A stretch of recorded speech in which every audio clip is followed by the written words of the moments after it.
I want to talk to you about like your mental health and all that stuff, because a long time ago, is that where we're starting? Yeah, because you had an anxiety attack on the podcast, which went viral, and it was really brave of you. But now it's years later, you got a new show, you got this other show pending.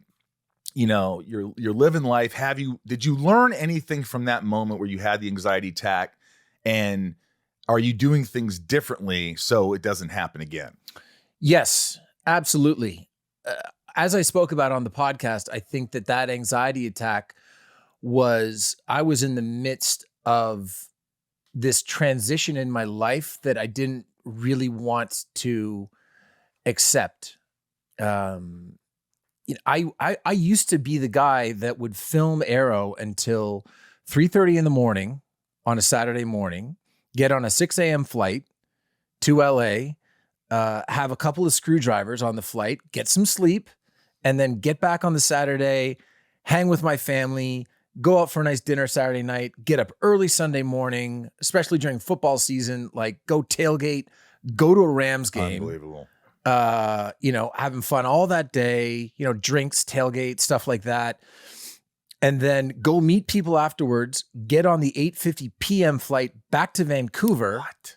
But then the difference was that at 5:30 the next morning, I would be up, I would get to the gym, I would get on the treadmill, and I would get back on the horse, as the case may be.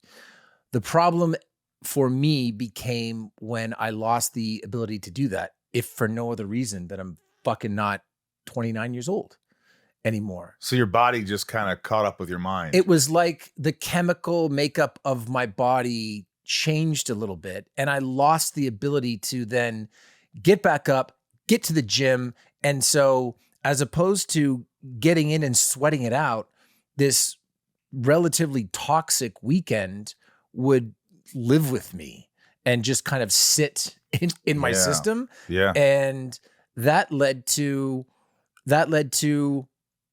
if you're not going to get back up and be healthy, then you kind of continue to be unhealthy.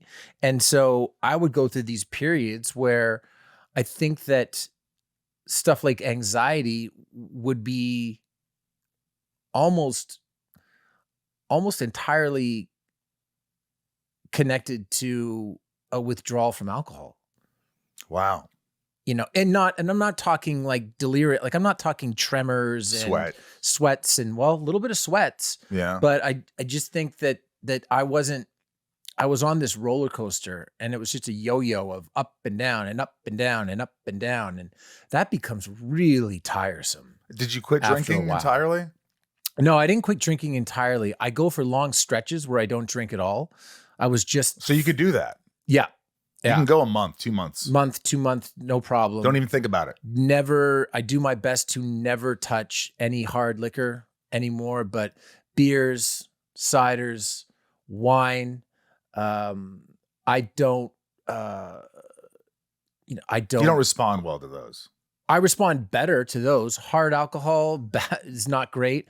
I make an effort never to really drink around my kids. If we're going to be out on a vacation, I took a vacation a couple of years ago now to the Caribbean for like 3 weeks with my wife and my daughter. Our son wasn't on the scene yet.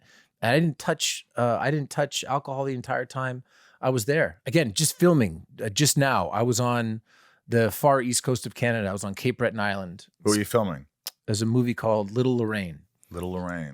Looks artsy and cool. I think I saw that. Weren't you wearing something in some picture you posted? Some jacket? Was it a period piece? Or? Yeah, so it's set in the 80s, and it's about a group of coal miners. It's a true story. There's an explosion in the mine, and they get roped into becoming lobster fishermen. At least that's what they're told. But they're out there catching white lobster, which is a slang term for cocaine. So they're out there they get into the drug smuggling business. And of course, as it happens in movies, everything works out swimmingly or not, as the case may be. So you're doing this out there. Yeah. And you didn't drink or anything? No, not a drop. Is there a temptation to to sort of like go, hey, we're going out for drinks, or we're going out for this, or we go have dinner, and you're like, oh, I'll have a beer, I'll have a drink? No, because I don't like having a drink. That's part of the problem. You'll hear in rehab a lot, people say, one's too many and 1,000 isn't enough. Mm-hmm. I don't want to go out. I don't know, right. Drink. You know what I mean? Is it just that your personality, you don't like who you become? I think that I can't. Sometimes I have an addictive personality. I have a history of alcoholism in my family. So it's a slippery slope, I suggest. So I'd rather just not get on the slope. Yeah. I feel significantly better. I eat better. I look better. I act better. It's just, you just have to get to a point, to get back to the original sort of impetus for why I'm saying this, is that, there's a season for everything. And my 20s and my 30s are long gone. And yeah. I just can't, I can't do it anymore. Like I can't. So you have to reconcile that, put your ego to the side a little bit and do what's going to be best for you personally, professionally, emotionally, physically. And for your family. Yeah. Because I'm sure, Cass, it's changed everything.